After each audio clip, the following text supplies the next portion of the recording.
Okay, there is absolutely no way getting around that. That was an absolutely pathetic effort from the Montreal Canadiens. That might be the worst game I've seen them play in all this year by far, and it would rival some of the worst games of last year.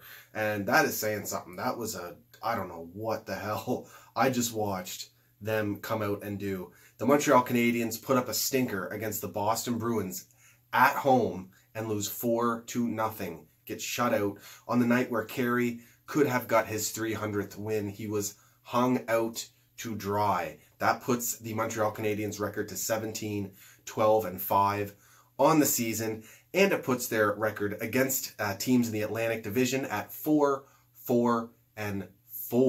And 3 of those wins came against the Ottawa Senators, who are not good whatsoever. The only other team we have beaten in the Atlantic Division is the Boston Bruins, and that was back in October, if I'm not mistaken, and we have lost to them twice since then. Absolute joke. Tonight was a very good opportunity for the Montreal Canadiens to take a 2-point lead in the standings on their division rival, playing at home against their backup, and they wasted that opportunity. They start in the first period, giving the puck away all over the ice, turnover city. It was an absolutely embarrassing showing of hockey. No one was on their game whatsoever. You got to give the Bruins credit. Unfortunately, I have to sit here and talk positively about the Bruins. They also played last night, by the way, and Montreal did not. So you'd think the Bruins would have came in a little bit tired or got tired at some point in the game. Not at all. Got to give them credit. They played a very perfect road game, pressuring the Montreal Canadiens defensemen, who were forcing them into mistakes because they couldn't move the puck. The whole Montreal Canadiens team was getting pressured all night by the Boston Bruins. Big forecheck from them. And they were just consistently, sometimes not even generating turnovers. Montreal was just basically handing the puck to them. That's how Boston scored their first goal. Nordstrom gets it on a turnover after Weber. Has a pretty nice play, actually, from Weber down in the corner. Tough in the corner, as he always is.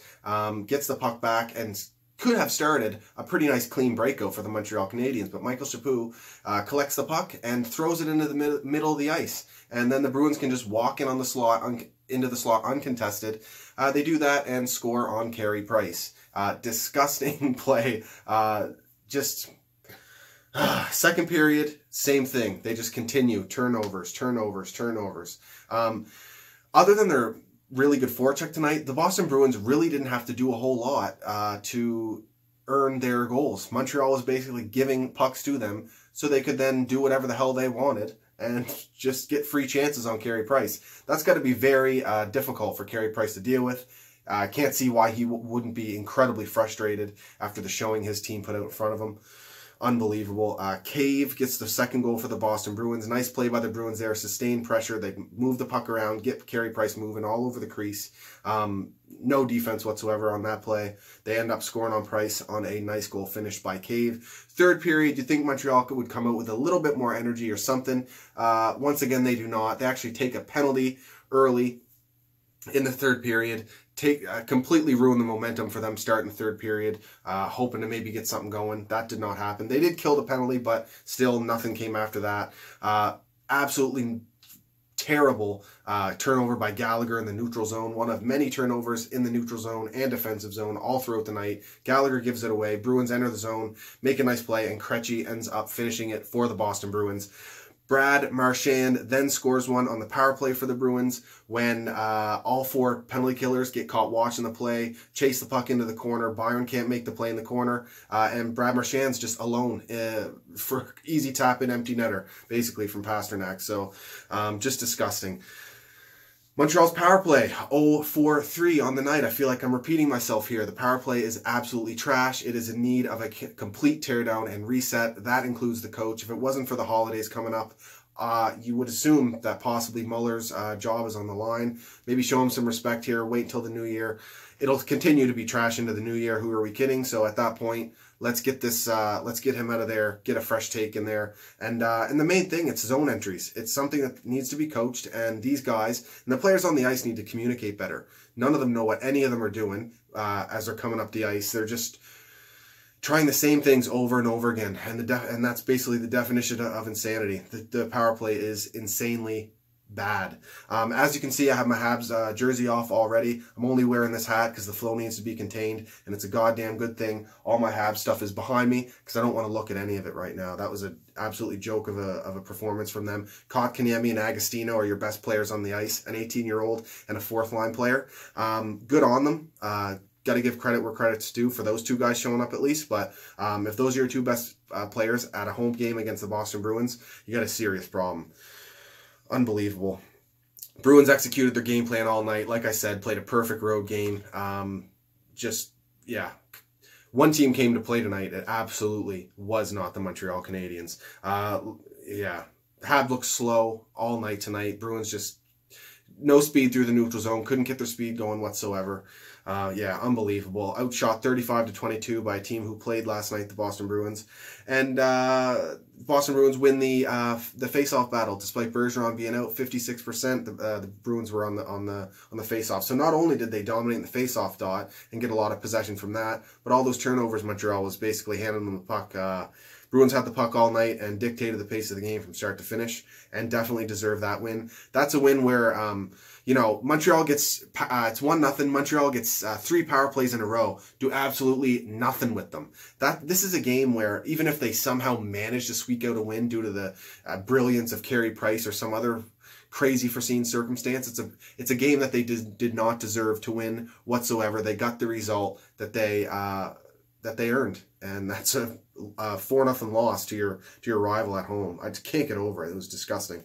So, like I said in my last video, I'm going to answer some questions. The most questions in the comments section were one by Randy. I'm not going to take an attempt to say your last name, my friend. It's a big long one, so I'll just call you Bobandy. Randy Bobandy down in the comments section asked, when Armia returns within the next couple weeks, who's your odd man out? Because most of the 4 lines, I mean, outside of tonight, are playing very well. And you know what? I think realistically, this is the first part of my answer is going to be a little bit boring. Realistically, I think what'll likely happen by the time Armia comes back is there'll probably be another injury on the Habs squad, so he'll just swap out for someone else. But let's say the Habs stay healthy and Armia becomes healthy as well. I think your odd men out are probably Hudon and Michael Chaput, but he's been good for the 4th line. It's hard to say, but I think the least likely guy to lose on waivers would probably, I'd have to choose between Delorier and Hudon, and it would probably be Hudon. That's the odd man out at this point. He seems to be in the doghouse of Claude Julien. Now, rather than throwing him on waivers and losing him to waivers, we already lost Scheerbeck to waivers, and the Laval Rocket could use some serious help in their forward core. The Laval defense looks a little bit better lately, especially with Alzner being down there, Mete being down there, Cale Fleury coming back from injury for them, but their offense needs some help. What if we could maybe trade Hudon? That would free up a roster spot, but instead of looking for a roster player for Montreal, find a guy that could play in the AHL, a veteran, experienced, offensively gifted player that can play in the AHL for Laval and help them out, get their season back on track, rather than lose Hudon on the waivers for nothing. And there might be a team that would like to have Hudon. He is a small guy, but he's very speedy, and for his size, he is extremely physical, lays the body a lot, and if he doesn't draw back into this lineup soon, which he might after the terrible performance from the team against Boston tonight, you might see Hudon finally get a chance. But if he doesn't start getting chances soon, I think Bergeron's got to explore trade options. That would be my odd man out, likely when Armia gets back.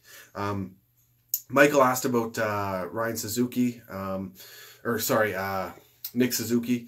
Made Team Canada, looks very good. He's a right winger and a natural center and right wing, but he's typically a natural center. He shoots right-handed. I am very high on this player. Great acquisition in that Pacioretty trade. It's going to be exciting to watch him in the World Juniors. He's not very, he's a good skater, but he doesn't have a ton of speed, but he's good on his edges. He's very shifty, good hands, got a good shot, makes heads-up plays, so he's going to be fun to watch in Team Canada's top 6. I really like him. And there was it didn't get many likes, but there was a really good question asked by ZZZ down there in the comments.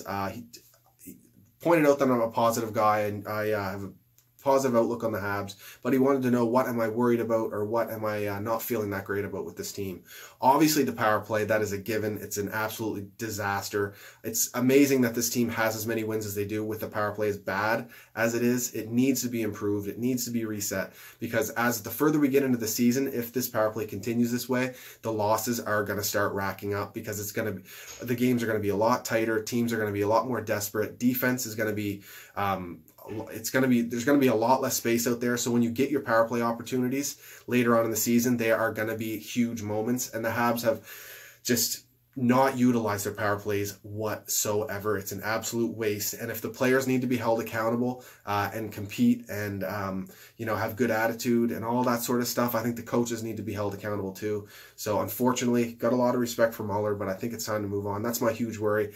Also worried about the left side defense for the Montreal Canadiens. It is very weak. The right side is not too bad, but the left side is bad. The only thing I would like to see, the only way I would be okay with Bergevin giving up futures, like a first-round pick, or I doubt he'd give out a first-round pick. He's never done that before, but if he were to trade a second-round pick or maybe a prospect to bring in a legitimate top 4 or maybe even top 2 pairing defenseman, that's the only way I'd be willing to give up futures. There might be some available. There's been talk about Jake Muzzin. There's been talk about Duncan Keith. Yeah, might not be realistic, but I'm very worried about the left defense. It needs to improve sometime soon, if not this season. It needs to be improved for next season because it is very weak and it's about time we have a proper partner for Shea Weber. Okay, guys, that's about it. Absolutely unbelievably terrible game tonight. However, if you like my videos, please subscribe. You can follow me Facebook, Twitter, Instagram at ScotianCanadien.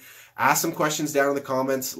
Same thing after next video or at the end of the next video. I'll answer your questions, whichever ones are the most liked down there. So let me know what you thought of the game. Clearly it was trash, but yeah, ask some questions down there. I'll answer them next game. Cheers, guys. Go Habs, go.